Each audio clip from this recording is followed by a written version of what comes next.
In a recent episode of his podcast, Michael Bisping opened up about Israel Adesanya's eagerness to get back in the octagon. The former champ praised Adesanya's drive to bounce back and reclaim his position at the top. Bisping also spoke on Caio Borralho's recent call-out of Izzy, which has fans buzzing about whether the up-and-comer is ready to take on such a massive challenge.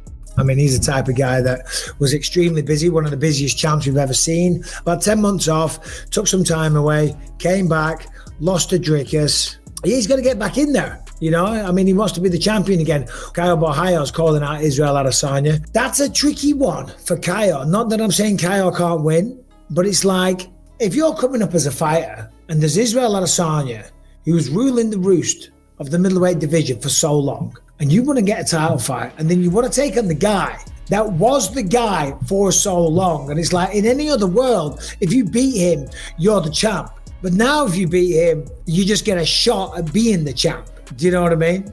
After Izzy's loss to DDP, many fans and analysts are speculating on what could be next for him. Here are some potential future matchups. Rematch with Sean Strickland, Yuri Prochazka matchup in light heavyweight, or maybe even a rematch with the Eraser Paulo Costa. Leave your opinions in comments below.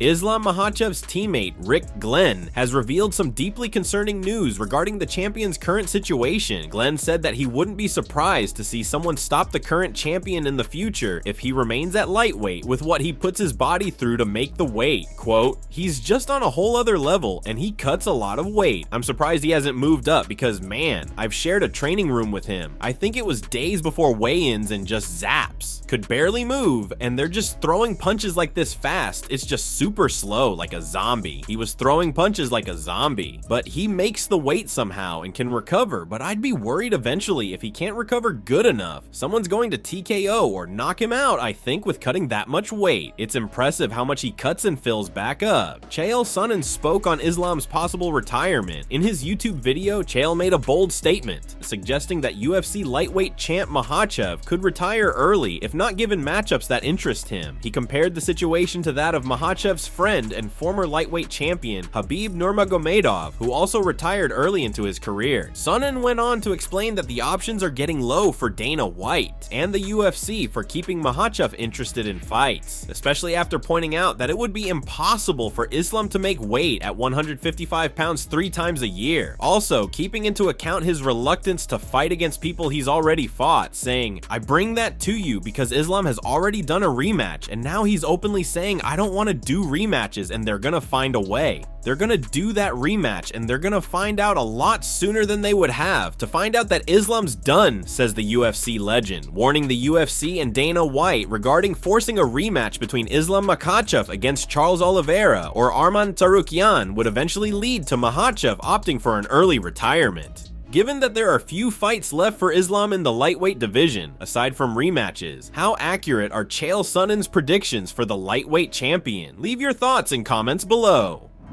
Robert Whittaker explains why he's backing underdog Gilbert Burns to beat Sean Brady at UFC Vegas 97 this weekend. Although American Sean Brady is considered the favorite against the former welterweight title challenger, a part of the MMA world believes Durinho could pull off an upset this weekend. Breaking down this weekend's main event fight via the MMA Arcade podcast, former UFC middleweight champ Robert Whittaker revealed that he's siding with underdog Burns to get the upset win in Las Vegas. The Australian started his explanation by noting that whilst he was obviously in the corner of fellow Aussie Jack Della Maddalena, Gilbert Burns was indeed winning that fight before suffering the dramatic stoppage late into the 3rd round. Obviously, I'm gonna go for the Aussie because he's one of us, but I will say Jack was probably losing that fight until the knockout. He landed that knee with that never say die attitude, but Burns wasn't slow in that fight. He looked good, said Whittaker. Burns has been better than we saw in that fight, so I'm curious to see how that lines up against Brady, who historically has been pretty good, but Gilbert hits like a truck. I think Gilbert Burns is one of the best MMA grapplers of all time. He's phenomenal at grappling, period, but in terms of MMA grappling, he's one of the best of all time. The loss against Bilal, he tore his shoulder cuff. It was in the 1st round he did it, and it was an ugly fight from then on, and he had also rushed to get into that fight, 3 or 4 week quick turnaround.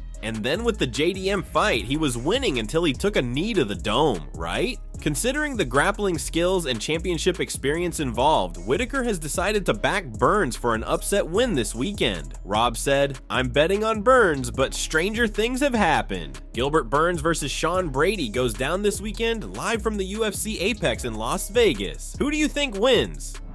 Merab Dvalishvili's coach isn't planning on turning Merab into a striker for UFC 306 against Sean O'Malley. Although Dvalishvili remains closely connected with his longtime team at Serra-Longo in New York, he has been training at Syndicate MMA in Las Vegas under head coach John Wood. While Wood is certainly focusing on improving Merab's skills to compete with a striker like O'Malley, he isn't aiming to completely change Merab's style. "I always, as a coach, look at the things that make Sean Sean and what we need to do to get around it," Wood told Red Corner MMA, "and I never want to overlook what got Merab to the dance, what brought Merab into this fight. We have to try and keep those things in check and not lose ourselves." He continued, "Oh, we have to go learn traditional boxing. We have to do these things to compete with O'Malley, because that's how we're gonna get knocked out. Merab is a crazy man. We've just started to make him a technical crazy man," Wood said. "Sean, there's always holes in everybody's game. If you're really good at this, it opens up this. If you're really good at countering that, it opens up this. It might take us a few more times to get where we need to get, but we're gonna get there. We've never seen Sean get pressured enough to where he breaks. But when you start to pressure him, there is a level of he does get tired. He does start to get a little whatever, but he's very composed. He's a world champion for a reason, so it's not like you can pressure Sean and he just goes to shit. But what if Merab can do Merab?" Daniel Cormier and Ben Askren argue over whether Colby Covington sucks or not. DC and Askren have extremely opposing views on Covington, who is probably the most controversial character in all of UFC. While DC seems to think he's a decent guy deep down, the Colby's old rival thinks he's just as bad as people say. Ben said, "We hate Colby because he is an asshole." Sticking up for Colby, DC said, "He's not that bad, bro. Colby's not that bad." Annoyed by the comment, Askren responded with, "Stop it." DC continued, "No, I'm serious. Colby is not that bad, bro." Ben responded with, "You guys golf together, don't you? You guys are golf buddies, aren't you? Listen, we are friends, but we don't have to agree on everything. I think Colby sucks." DC then asked, "Why do you think that?" Trying to settle the argument, Askren insisted, "Post it in the comments. Who's right?" Dan put a poll, "Does Colby suck or not?" As expected, most fans agreed with Ben, and the comments section was filled up with "Colby sucks." Thanks for watching, and don't forget to subscribe for daily MMA news.